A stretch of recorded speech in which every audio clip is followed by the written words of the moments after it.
Olá, eu sou o Vitor Rodrigues, artista orientador na linguagem de literatura da equipe Sul 4, e esse conteúdo integra as ações da edição 2020 do Programa Vocacional, da Secretaria Municipal de Cultura, em parceria com a Secretaria Municipal de Educação de São Paulo.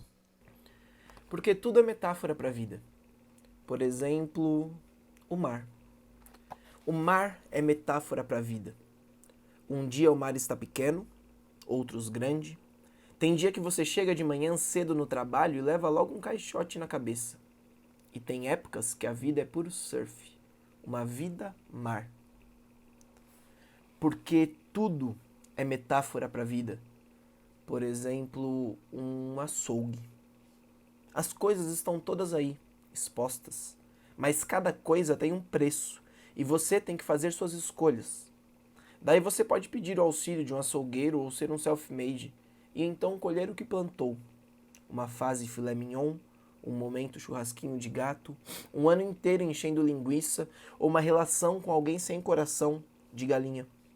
Porque tudo é metáfora para a vida. Uma vida Vietnã, uma vida centopeia. Exercícios. Explique a vida pelos seguintes exemplos: A. Desodorante. B. Lixo. C. Futebol. D. Indústria aeroespacial. E. Testículos. F. Paralelepípedo. G. Inconstitucionalissimamente. H. Metáfora. I. Vida. Isso que eu li agora é um trecho da performance Regurgitofagia, do Michel Melamed. É uma performance teatral que ele registrou nesse livro aqui. E foi dela que eu tirei o exercício que eu propus no vídeo passado. E a nossa proposta de hoje é continuar na pegada daquele exercício. Continuar nessa ideia de enfrentar a vida com as metáforas. Mas aqui a gente vai passar da vida para as outras coisas sem explicação. Você lembra no vídeo que falamos sobre buscar, sobre lidar com coisas sem solução, que a poesia, que a arte está nesse terreno aí de lidar com coisas sem solução? Diz pra mim quem consegue explicar o que é a vida. Ou quem não consegue explicar o que é a vida, né? A gente leu no encontro passado também a Casa das Estrelas, que são aquelas definições das crianças, e crianças de 2 anos são capazes de dar uma definição para a vida, e ao mesmo tempo que um senhor de 100 anos também é capaz, e mesmo assim nenhuma das duas vai ser precisa e as duas vão ser verdadeiras.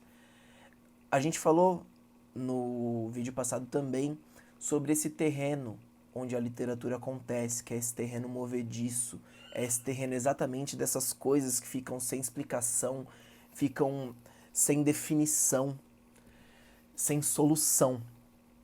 E para algumas pessoas isso pode até causar uma certa angústia, né? Toda essa incerteza, toda essa insegurança. Mas você lidar com arte, tanto fazer quanto assistir, viver, receber, incorporar, como disse o Manuel, é se abrir um pouco para essa insegurança, para esse terreno movediço onde a gente vai caminhar, certo? E aí, ao mesmo tempo que isso pode deixar um pouco as coisas turbulentas, a visão um pouco turva, pode abrir os sentidos para uma outra forma. Aí que entra aquela questão do olhar poeta, né? Às vezes, quando a gente perde um sentido, aguça outro. Não estou dizendo necessariamente de uma perda permanente, né? Mas eu estou dizendo nesse sentido de, eu não posso ver alguma coisa, então eu vou estar, por exemplo, minha filha está ali brincando com o filho do Ed que mora comigo. Eu não estou vendo ela agora, mas a minha audição aqui tá o dia inteiro, enquanto eu tô aqui no quarto trabalhando ligada nisso, então tá mais aguçada. E isso de aguçar esses sentidos é algo muito importante para quem é poeta, certo? A gente falou também sobre isso e vamos falar mais pra frente também especificamente dos sentidos. Enfim, eu disse que a gente falou na questão da leitura daquele trecho do Manuel, que o poeta é um ser sensual, né? enfim. Mas o que eu quero propor para você hoje é continuar nisso. Primeiro, faça mais uma vez aquele exercício da metáfora para a vida. Pode escolher alguma dessas palavras aí que o Michel Melamed propôs, ou pode ficar livre para você. Depois que você tiver feito isso, vou até dar um tempinho aqui, pausa o vídeo, faça, fez, volta. Voltou? Você vai pegar agora esses 2 textos ou mais que você fez com essas metáforas, e eu quero que você cruze esses textos. Olhe para eles mesmos. Sei lá, se você fez 3, no mínimo 2 você fez, né? Um do encontro passado e um que eu propus agora. E olhe para esses 2 e cruze eles. Veja onde que essas sensações sem solução que te provocam, ou de onde vieram essas palavras que você usou nesses textos, onde elas se encontram e onde que elas podem se complementar, onde que elas podem ir contribuindo uma para a outra. E aí eu quero que você separe alguns versos desses 2 textos e forme um novo texto. Reorganize eles. Fazer poesia, fazer um poema, é também reorganizar frases. Às vezes um poema nem precisa de uma grande sacada, de uma palavra mirabolante, de uma imagem mirabolante. Às vezes você só pegou uma frase que você ouviu e trocou ela de lugar, isso já é um poema. Reorganizar o mundo, reorganizar as imagens das coisas também é fazer poesia. Eu disse no nosso vídeo passado que a gente ia começar a falar do poema enquanto objeto a partir de então. É isso que eu quero propor especificamente para hoje, por isso que vamos reescrever. O Manuel, se você assistiu o documentário que eu propus também num dos encontros passados, o Só 10% é Mentira, tem um pedaço que o Manuel diz: repetir, repetir até ficar diferente. Então vamos nesse repetir, reorganizar, até a gente ir enxergando essas outras coisinhas. Eu fiz um exercício parecido não, eu fiz esse exercício que eu estou propondo de reorganizar e escrever um texto com esse livro aqui, ó, Casa das Estrelas. Eu peguei todas as definições que as crianças deram de poeta, do que é um poeta, e criei um poema. Eu não mudei nenhuma palavra, eu só reorganizei essas frases, essas definições. E ficou assim, ó. Um poeta é alguém que descobriu algo no mundo, o que viaja. Qualquer pessoa que voa pelo ar, um homem que canta, uma porta, um cão. Eu acho que é uma bolinha. Poeta é um país que não existe na vida. Qualquer coisa inventada é um poeta. Essas definições foram dadas por crianças diferentes, de idades diferentes, que não se conheciam, e reorganizadas assim criam um poema dizendo sobre o que é ser poeta, que poderia muito bem também ser o exercício que eu propus naquele lá de você observar uma pessoa poeta, naquele encontro que eu propus esse exercício. Então reparem nisso de... até agora, até então, em todos os vídeos, a gente está no 6º encontro, né, no nosso 6º vídeo. Em todos os 5 vídeos anteriores, eu fui propondo de você fazer esses pequenos exercícios de observação, de criar pequenas imagens. E, obviamente, algumas pessoas já criaram textos maiores do que pequenos versos, mas a minha proposta era isso. Se você fez um verso, já está ótimo. Já valeu todos os minutos de vídeo que você assistiu e as coisas que você refletiu. E aí, eu tô propondo isso porque é isso que você vai fazer pro resto da vida, enquanto você escrever. Você vai criando imagens. Às vezes, num processo criativo de um poema, você tem uma imagem central, e aí, a partir dessa imagem, você vai destrinchando ela e vai buscando outras coisas. Às vezes você cria um poema a partir de um trocadilho, a partir de uma palavra, e vai brincando, e de brincar você encontra algo novo. Às vezes não é uma emoção que você não consegue pôr pra fora de jeito nenhum, você não consegue dizer, você não tem... E aí você vai tentando explicar de vários jeitos diferentes, e continua sem conseguir, mas pelo menos teve um poema. Eu vou dar mais um exemplo aqui, que é uma letra do Zé Cabaleiro. Deixa eu achar ela aqui. Que fala da saudade, que é esse exercício do clichê que eu comecei a introduzir no encontro passado, mas eu pedi para você se ater à vida só.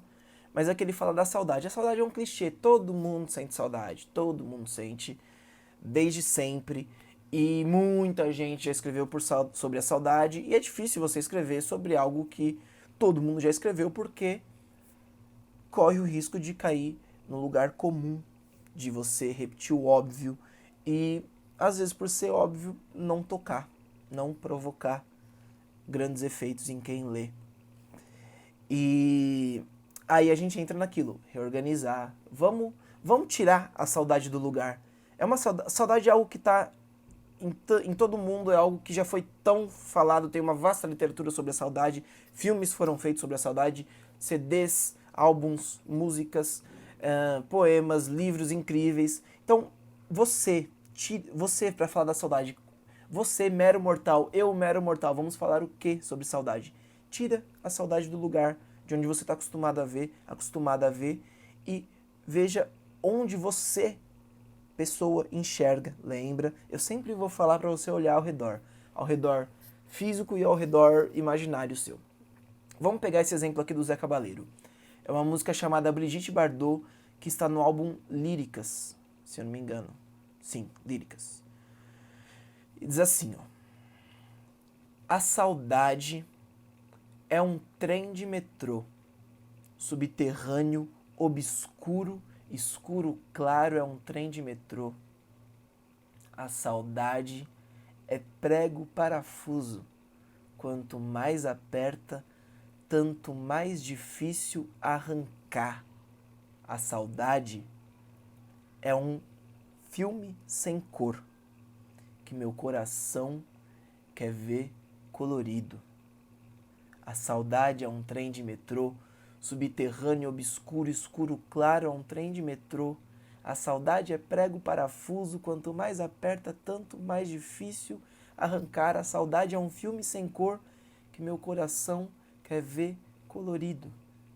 A saudade é uma colcha velha, que cobriu um dia, numa noite fria, nosso amor em brasa. A saudade é Brigitte Bardot, acenando com a mão num filme muito antigo. Você nem precisa estar com saudade para achar isso bonito, né? Enfim, até porque um poema não tá para resolver nada. Um poema tá lá para ser um poema. E eu acho esse texto bonito só pela questão estética, nessas imagens que criam, que provocam diante da gente um certo espanto. O espanto é também uma palavra muito importante, o assombro, o espanto é algo importante quando a gente vai pensar num texto literário, num poema, numa canção, num conto. Lembra que no encontro passado eu falei sobre essa questão de quem escreve o texto convida a pessoa que vai ler para uma sala que está vazia, coloca esse texto lá e deixa essa pessoa lidar com esse espanto. Inclusive, se eu não me engano, eu usei essa palavra no nosso encontro passado. Quando você está falando sobre a vida, falando da metáfora sobre a vida, que tipo de assombro, que tipo de espanto essa vida te provoca, essa coisa sem solução que a vida te provoca e que você quer transmitir para quem vai entrar em contato com o seu texto? E como você vai traduzir isso nesses símbolos, nesses sentimentos, nessas palavras, nessas imagens? Quando você pensa na saudade que você tem de alguém, de algo, que assombro que isso te causa? Como que isso te tira do lugar? E como você vai transmitir isso? E aí, a minha proposta para hoje é exatamente você continuar nessa toada desse exercício. Já tivemos o primeiro exercício, que é o da vida, e aí de você cruzar esses dois textos e reorganizar. Dei esse exemplo que eu fiz com o texto do livro Casa das Estrelas, com as definições. E aí eu quero que você faça quantas mais vezes quiser, com saudade, com amor, com tristeza, com felicidade. Vai pensando nesses sentimentos clichês que estão aí na vida, que todo mundo sente. Contemple com o seu assombro e procure imagens suas dentro de você, da sua relação com isso. Por que é que o Zé Cabaleiro falou da Brigitte Bardot, do trem de metrô, do prego parafuso, da colcha velha? Por que essa colcha é velha? Que cobriu numa noite fria o nosso amor em brasa. Ele provavelmente buscou várias referências para isso, acessou várias coisas dentro dele. Enfim, no nosso vídeo de número 2, eu dei um exemplo claro disso, de você pensar numa imagem central e ir caçando essas referências. E aí eu quero que você faça isso, que você escolha esses clichês quantos você quiser e produza essas pequenas imagens, essas pequenas definições, e aí vai transformando isso em texto a partir do cruzamento de reorganizar essas imagens. Assim como eu dei o exemplo do poeta e como você fez para a vida.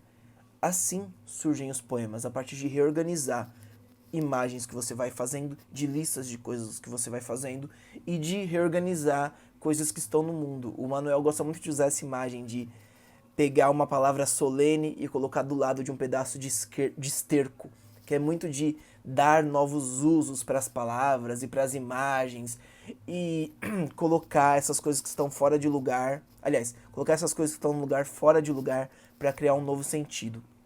Eu quero dar aqui um último exemplo, que é um poema do Sérgio Vaz, que um grupo chamado Teatro Mágico usou como uma faixa de um álbum deles, o álbum A Sociedade do Espetáculo, não, o segundo ato, que diz assim, ó: felicidade, disse o mais tolo, felicidade não existe. O intelectual, não no sentido lato.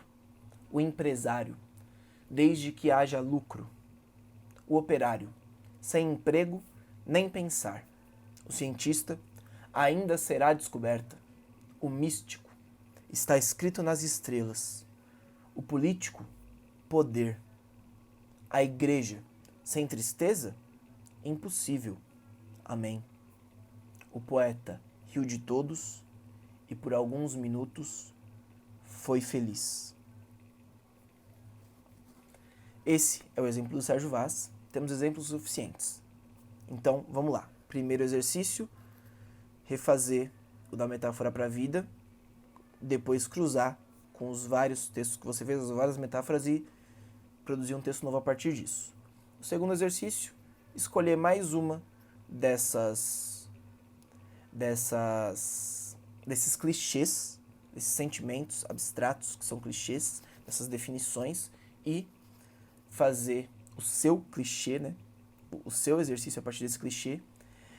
E aí o terceiro exercício, que é também um desdobramento desse segundo, eu quero que você faça o seguinte: pegue esse segundo exercício do clichê, assim como da saudade, da felicidade, sei lá, da tristeza, sei lá qual que você escolheu, e faça mais um texto para isso. Pode até ser o mesmo texto, reescrever, mas você está proibido e proibida de usar a palavra e derivados. Por exemplo, se você falou de amor, se você escreveu sobre amor, eu quero que você faça de novo esse texto sem usar a palavra amor, sem usar a palavra amar, sem usar a palavra paixão, nada que esteja em torno, certo? Se você falou sobre saudade, você não pode usar a palavra falta, você não pode usar a palavra perda, palavras que estão muito ligadas, sabe?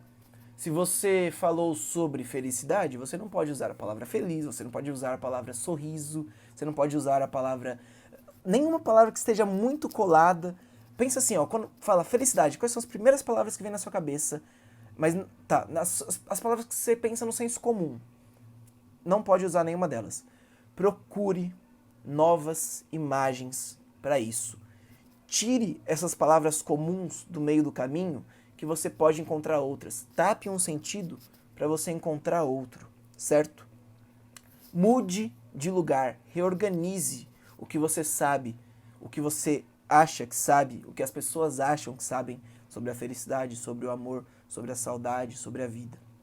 Ok? Então, esse vídeo de hoje acaba por aqui. Foi meio que uma repetição de exercício, mas repetindo de outro jeito. Talvez fique um pouco denso. Vai assistindo com calma, pausando. Se precisar, volte. É um vídeo, tá gravado. Você pode dar pausa e voltar quantas vezes quiser para rever as propostas de exercícios. Mas vamos por aí. Espero que tenha ajudado um pouco a andar nesse terreno movediço, essa proposta. Lembrando que tudo que está sendo dito aqui busca uma conexão com os vídeos anteriores. Então, se você chegou hoje, temos vídeos anteriores. Esse é o 6º, temos mais 5 que foram feitos. E também tudo que você escreveu nos exercícios anteriores serve de material para agora. Eu propus especificamente com o exercício da vida e agora com esse outro clichê, mas você pode muito bem fazer essa reescrita de reorganizar com qualquer coisa que você já tenha feito, certo? Eu estou dizendo isso, estou propondo muito mais a ação, chamando muito mais para ação agora, porque a partir do dia 13 de julho, que é uma quinta-feira, se não me engano, enfim, não, em julho, a segunda semana de julho. A partir dessa segunda semana, a gente vai marcar encontros virtuais e vamos precisar desses textos para a gente ter material para discutir, certo? Então, quanto mais vocês produzirem, além do que eu pedi, inclusive, melhor. É isso, muito obrigado. Nos vemos semana que vem, na segunda-feira de novo. E um abraço, um beijo, um cheiro para todo mundo. Estou à disposição para receber e-mails, inboxes e afins. Falou!